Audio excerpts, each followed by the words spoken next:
250हून अधिक प्रकरण निकाली लावले नसून या ठिकाणी ग्राहकांना त्रास देऊन चुका काढत असल्याची माहिती महाराष्ट्र राज्य विद्युत वितरण कंपनी मर्यादित ग्राहक गाऱ्हाणे निवारण मंच नाशिक परिमंडळात गेल्या 1.5 ते 2 वर्षापासून प्रकरणामध्ये निकाल दाबून ठेवल्याची माहिती समोर येत आहे। केस नोंदवल्यापासून 60 दिवसांच्या आत निकाल देणे अपेक्षित आणि बंधनकारक असताना सेक्रेटरी नंदकिशोर काळे यांनी स्वाक्षऱ्या न केल्याने तसेच प्रकरणे दाबून ठेवल्याने ग्राहकांना न्याय मिळत नसल्याची माहिती समोर येत आहे। आजवर या ठिकाणी 250हून अधिक प्रकरणे निकाली लावली नसून या ठिकाणी ग्राहकांना त्रास देऊन चुका काढत असल्याची माहिती ग्राहकांनी दिली आहे। माझ्या घरच्या मीटर लाईट बिलाच्या मीटर संबंधात ग्राहक तक्रार निवारण मंचाकडे 24/4 मी तक्रार दिली होती। तर ती तक्रार 24/4 तक्रार दिल्यानंतर ती 12/12 त्याची त्या तारखेला अंतिम सुनावणी झाली। अंतिम सुनावणी झाली म्हणजे त्या तारखेला तो निकाल लागला। तर त्या निकाल लागल्यानंतर कंप्लीट आज आहे ना, आज तारीख आहे 26। या 26 तारखेला कंप्लीट 14 महिने झाले।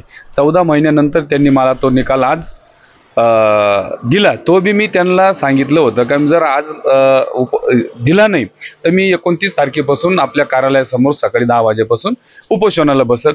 त्याच्यामुळे त्यांनी मला तो आज निकाल दिला। म्हणजे इतका भोंगळ कारभार चालू आहे या तक्रार निवारण मंचामध्ये की ग्राहक तिथं आशेने जातो का या MSEBच्या लोकांकडनं न्याय भेटत नाही, त्यांच्याकडनं वारंवार हेळसांड होती, तर कुठंतरी न्याय भेटावा म्हणून कंझ्युमर म्हणजे हा ग्राहक मंचाकडे जातो। परंतु ग्राहक मंचाकडून सुद्धा यांच्यापेक्षा दुप्पट वाईट वागणूक होती।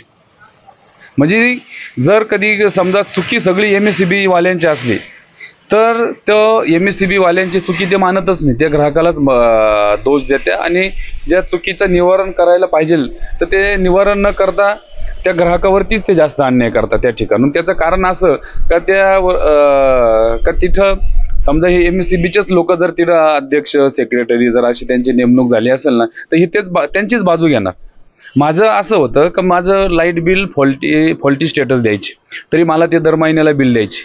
माझं बिल कमी करा किंवा असा कोणत्या प्रकारचा आरोप नव्हता। त्यांनी मला डायरेक्ट 33 महिन्याचं बिल दिलं होतं, 54,000 असं काहीतरी। तर त्याच्यात मला ते दर महिन्याला सुद्धा बिल द्यायचे, 400 रुपये, 500 रुपये, 350 रुपये असं बिल द्यायचं। मी दर महिन्याला ऑनलाईन ते पेमेंट भरायचो आणि अचानक त्यांनी असं सांगितलं का मीटर चालू झालं आणि अचानक त्यांनी 54,000चं बिल दिलं। त्याच्यात त्यांनी ते जे मी दर महिन्याला पैसे भरायचो ते मायनस केले, वरती 10-11 रुपये 9,000 रुपये होते तर ते मला भरावंच लागतील। त्या विरोधात मी त्या कोर्टात गेलो होतो, परंतु त्या कोर्टातून सुद्धा मला इतका अन्याय झाला, म्हणजे मला 14 महिने इतकी मोठी हॅरेसमेंट झाली मी की तिथं चक्रा मारून जाम झालो। शेवटी मी माझ्या नाविलाजाने तिथं उपोषण करण्याचा मी मानस धरला। त्यामुळे मला आज तिथं त्या ठिकाणी जो पिंगळे होते नरेंद्र पिंगळे साहेब, त्या पिंगळे साहेबांनी मला आज त्यांनी आज निकाल दिला। त्याच्यात बी त्याच्यावरती तो तिथं कोण आहे तांदळे साहेब, त्यांची सही पाहिजे तिथं त्याच्यावरती ते सही करायला तयार नाही आणि त्यांच्याबरोबर तिथं 3 मेंबर लागतात, तर 2 मेंबरचा चार्ज यांच्याकडेच आहे म्हणून यांनी मेजॉरिटी म्हणून दोन्याची सही यांनी केली। परंतु तिथं तो NT काळे म्हणून आहे, त्यांनी सुद्धा याच्यावरती सही केली नाही। कारण का तर तो MSEBच्या विरोधात निकाल गेल्यामुळं त्यांनी ती सही केली नाही। तर मग याचा अर्थ असा होतो का साला की यांचं बी कुठंतरी 2-5% गणित असावा आणि याच्यामुळे ते ग्राहकाची हेळसांड करता। माझी एवढीच विनंती राहील का आपल्याकडनं न्यायदेवता म्हणून कंझ्युमर आपल्याकडे बघतो, जर ती तक्रार येत असेल तर तुम्हाला कायद्याप्रमाणे 60 दिवसाच्या आत तो निकाल देणं बंधनकारक आहे। तुम्ही 14 महिने माझ्यासारख्याला निकाल द्यायला टाळाटाळ केली, ते बी मी एकदम उपोषणाला बसल सांगितलं, त्यावेळेस मला तो निकाल दिला। आणि तर मी एवढंच सांगू शकतो का इतकी हेळसांड नाही झाली पाहिजे, याच्यावरती कोणाचा तरी वचक असला पाहिजे आणि कोणीतरी याच्यावरती व्यवस्थित न्यायनिवाडा झाला पाहिजे। आणि याच्यात जे कोणी दोषी आहे, सही करायला कानागाडी केली किंवा जे म्हणते आमच्या अधिकारात बसत नाही, यांचा व्यवस्थित तपास करून यांच्यावरती ना योग्यरित्या कारवाई झाली पाहिजे। याच्याबद्दल जर आता हे मला ज्यांनी निकाल दिला या निकालात बी यांनी जर काही खोड्या काढल्या तर मी रीतसर यांच्या जे कोणी वरिष्ठ असेल मुंबईला बी त्यांना बी रीतसर मी पत्र देऊन यांच्या सगळ्या मी चौकशा करायला लावली। याच्यात परत जर याच्यात चुकी त्या मीटर रिडिंग यायला कॉन्ट्रॅक्ट असतं ना, त्या कॉन्ट्रॅक्टदारची चुकी असेल, त्या कॉन्ट्रॅक्टकडनं जर यांना 2-5 हजाराचं काही कमिशन असेल, टक्केवारी असेल, त्या दृष्टीने मला त्यांनी तो निकाल द्यायला इतका वेळ लावला. असं बी जर असं काय असेल तर मी त्यांच्या वरिष्ठाकडे सुद्धा तक्रार करून न्याय मागण्याचा प्रयत्न करेन.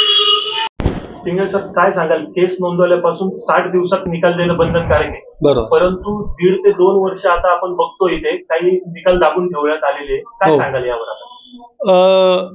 साधारणतः फेब्रुवारी 2023 मध्ये माझी ग्राहक गाऱ्हाणे निवारण मंचावरती ग्राहकांचा प्रतिनिधी किंवा इंडिपेंडंट मेंबर म्हणून नेमणूक झाली.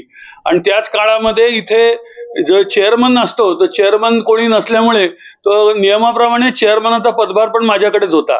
आणि त्याच्याप्रमाणे अनेक केसेसमध्ये आम्ही निकाल दिले. साधारणतः जे बेकायदेशीर आकारणी गेलेली होती असे नॅशनल हायवेचे 36 लाख रुपयाचं बिल आणि नंतर त्यांची जे काही बेकायदेशीर टेरिफ लावलेलं होतं त्याची साधारण 40-50 लाख रुपयाची बिलं ही त्यावेळेला रद्द करण्यात आली.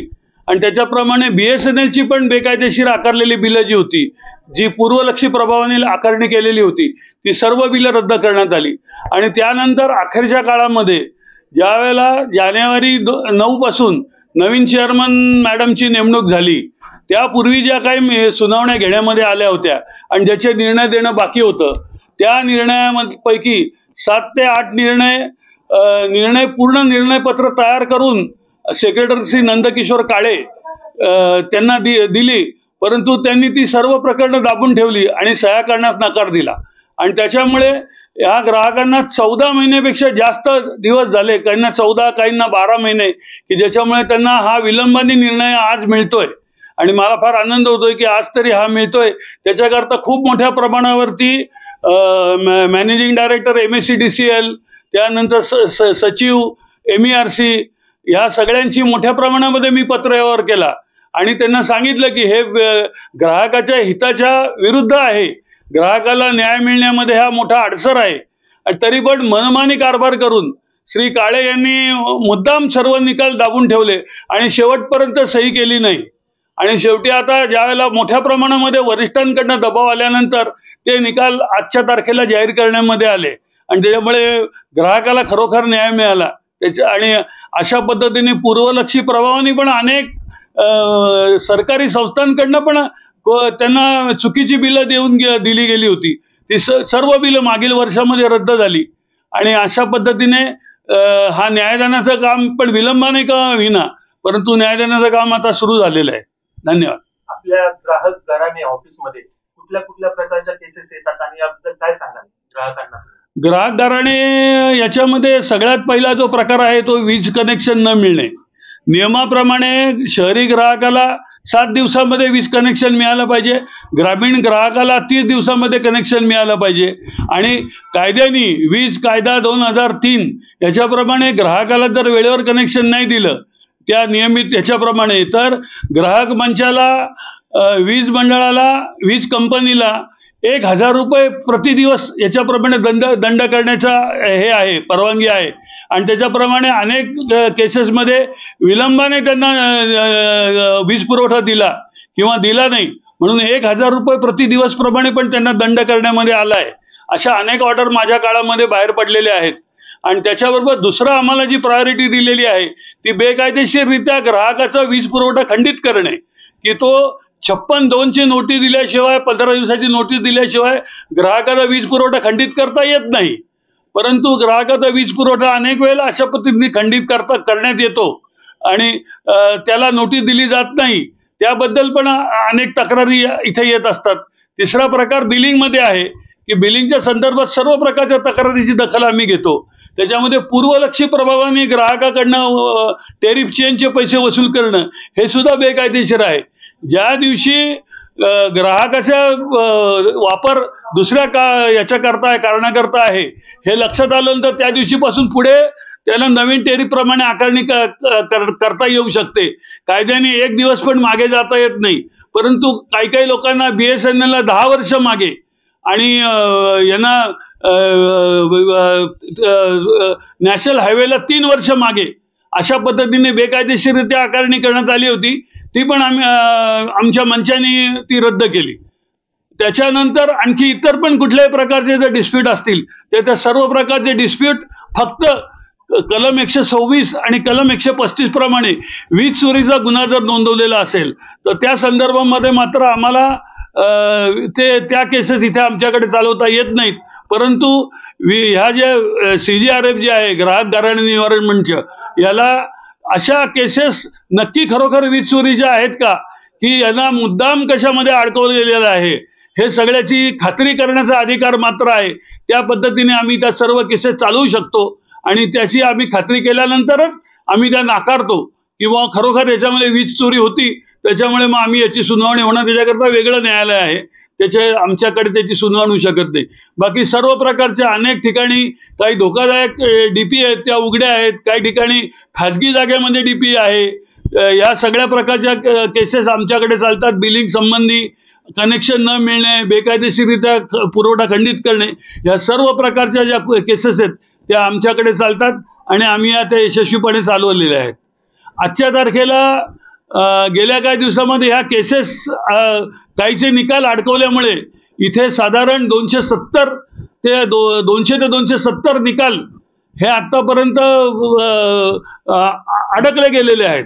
ते निकाल देण्यामध्ये अनेक प्रकारचे अडथळे निर्माण झाले आणि त्यात विशेषतः हे जे सेक्रेटरी जे काळे आहेत, नंदकिशोर काळे, यांनी ते निकाल हेतुपुरस्पर अडकवून ठेवले आणि कुठल्याही प्रकारचं उत्तर पण दिलं नाही.